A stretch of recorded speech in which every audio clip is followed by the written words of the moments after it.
Alrighty guys, welcome back to the channel. I'm going to discuss today a matchup as old as time. Well, as old as Magic the Gathering at least. Burn versus Control, or Control versus Burn. We're going to look at it from the perspective of Control versus Burn today. It's one of the hardest matchups that Control has, especially in Modern. But in any format, Control has a very hard time of dealing with Burn itself.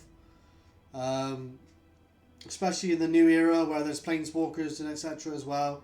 But we're going to look at it from a Modern perspective where they play less Planeswalkers.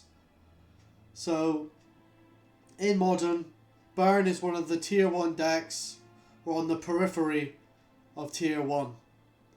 Obviously Control, I would say blue-white Control or Ban Control is tier 1 at the moment. There is some debate for that obviously as well. But pretty much they're in with the boundaries of tier 1 or tier 2 decks. Especially Burn. Now Burn's been around, like I said, from the beginning of time. And there's 5 important tips that you need to consider when playing against Burn. Right, so number 1, you need to remove the repeated sources of damage. So for example, what I mean by repeated sources of damage that keeps coming at you. And now this comes in the form of creatures. Now Burn tends to have Monastery Swiftspear, which has haste. It's a 1/2 creature with prowess. So when they cast a non-creature spell, that 1/2 creature gets +1/+1. But there's loads of non-creature spells in Burn that can deal or give the creature +1/+1. So that's the one repeated source of damage. The second source of repeated damage is a Goblin Guide, which can be very, very difficult to deal with. There is upside in that it gives you a land or potentially a land, but you know, it's not much of an upside in terms of the fact that you're taking 2 every turn from the get-go. You know, they turn 1, they play a Goblin Guide. Potentially, I've seen, you know, I've been on the receiving end of playing against players that have Goblin Guide after turn 1, turn 2. That's a hell of a lot of damage coming at you very, very fast. So you have to deal with these repeated sources of damage. You also have a third source of repeated source of damage in the form of Eidolon of the Great Revel. You have to deal with all 3 of these creatures as soon as you see them, really. So if you're playing blue-white Control, being able to path them, or if you're playing Jesper Control, being able to bolt them is absolutely critical. So that's the number 1 tip, is dealing with the repeated sources of damage. Number 2, countering the key burn spells at the right time. So you need to be proactive, but you also need to be reactive. Don't be so proactive that you keep yourself open for a load of burn spells to your face. There needs to be, you know, you need to be proactive in terms of getting some sort of win condition on the board, but not to the detriment that you're going to be taking, you know, 6, maybe 7 damage from a Boros Charm and a Lightning Bolt, for example.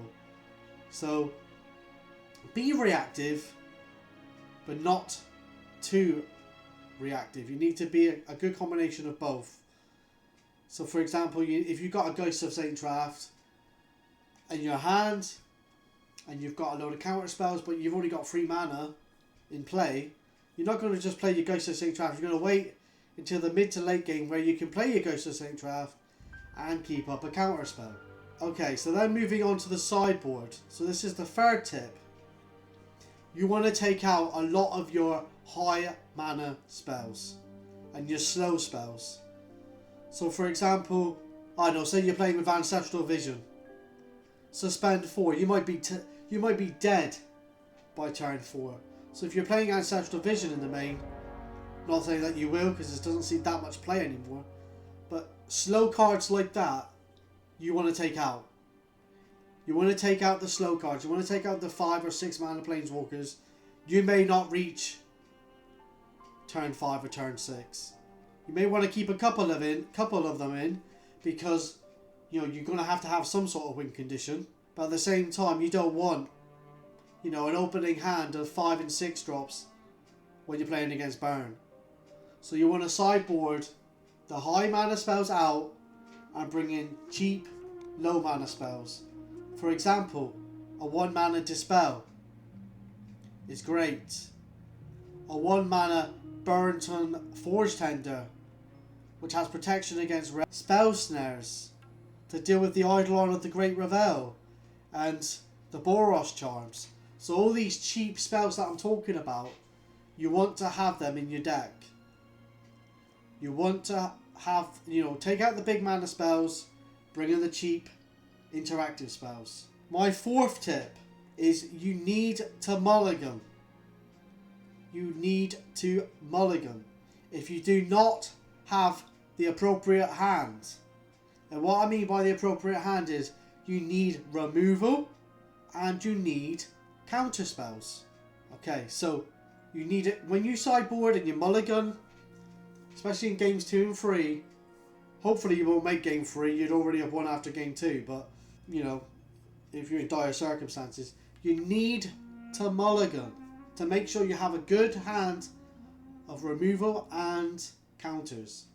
The amount of times that, you know, I've gone, okay, I've got a handful of removal here, you know, I'm going to risk it.